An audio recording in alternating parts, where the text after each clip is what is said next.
Yeah. I don't know if he mentioned this, but Dan mentioned that before he left the podium there, he said just something about the Mona Shores, De La Salle.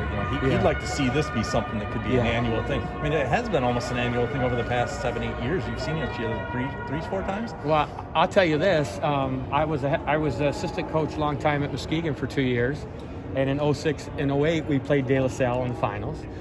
First time I made it, obviously, as Mona Shores was 14. We played De La Salle, and then 18 played. So you're right. There's something about the two teams, or even the two areas, which is a credit to them as well. I mean, this is our third time playing them in the finals. I've been the coach every time. They've had 3 different coaches, which is a credit to their program and their kids and the tradition that they've built. So it is kind of cool, especially with the Dan Roan connection. The first thing we said before the game was, I love you. After the game, we said, I love you. Can't wait to see you this summer. You know what I mean? And just spend time together, and we'll talk about this game. And I tell you what, look out for those guys, because they got a great coach, Hall of Fame coach, like I said, who's going to get that thing. He's already kind of, got the wheels rolling, but he's going to get that thing into a power, no doubt. So when I look at the moment that you guys as a program really started to take it to the next level was last year against Muskegon. You guys lost bad, and you haven't lost since. In fact, you came back in many games that you were down in the fourth quarter. How do you feel? Do you feel that was kind of a turning point? No, there's no doubt. Well, the response was the turning point, right? Because you talk about humility, right? You're playing really good football. You think you are, and you've been to Ford Field, and then all of a sudden you get put in your place a little bit, right? And so the kids were so good with their response to that. As far as watching film, film is, especially bad film, is like medicine. It doesn't taste good, but take it and get better. And that's what they did. And you're right. I think this is 17 in a row. We won 6 last year and 12, so 18 in a row for these young men. And what a way to be, to get blank 50, which is that's my only shutout ever in my career. And then for those kids to respond and win 18 in a row and win 2 state championships. I mean, what a credit to those young people. At the end of any game or practice, you talk to your team with a speech, and you go to each of your coaches, ask if they have something to say. Yeah. It seems like every time Brett says something about being a legend, what's that saying? Do you remember what it is? Well, it was, he got it from Sandlot, and it was Heroes. I forget what it was, but legends never die, and these guys have cemented themselves. I think, Coach Brott did the math of teams with football programs in the state since the playoffs started. 0.4%, 0.4, not 4%, 0.4 have ever gone back to back, and so that is a rarity. It's hard enough to get here once and win it, and then for kids to go back to back. So we talk about, before the game, immortality is waiting for you out there, and you guys can be part of that. That's kind of what their goal was, and they wanted to be remembered as,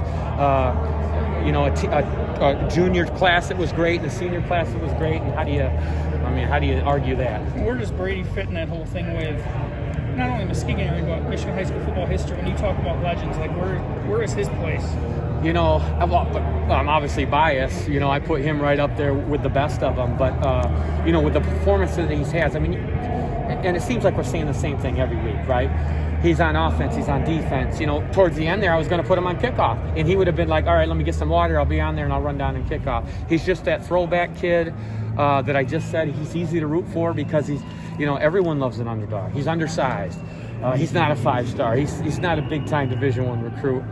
But he plays the game you wish every kid would play with heart, and obviously he has tremendous ability.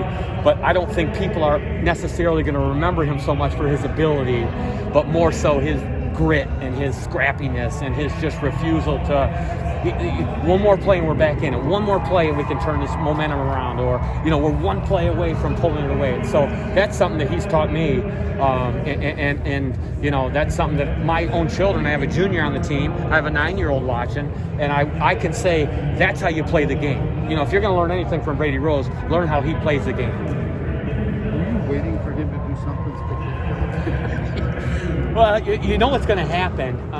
I thought our first drive was really methodical. We went boom, boom, boom right down the field, and then De La Salle got a little stifling, and they did a great job with our run game. There were some passes we couldn't connect on. We went for it on 4th and 3. I thought was a good, or 4th and 4. I thought was a good call.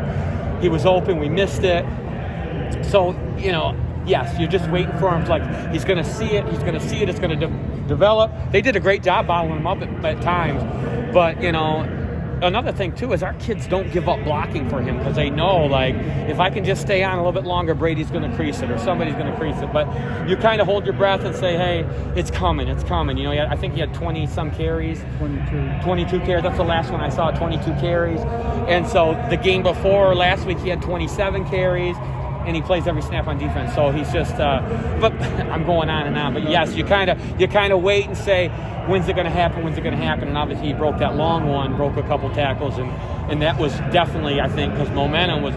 We needed. I think we went 3 and out a couple times, and then for Brady to make that long one, and then our kids saying, you know, almost a sigh of relief. All right, we're down in the red zone. Here's where we punch it in. Thanks, man. You bet.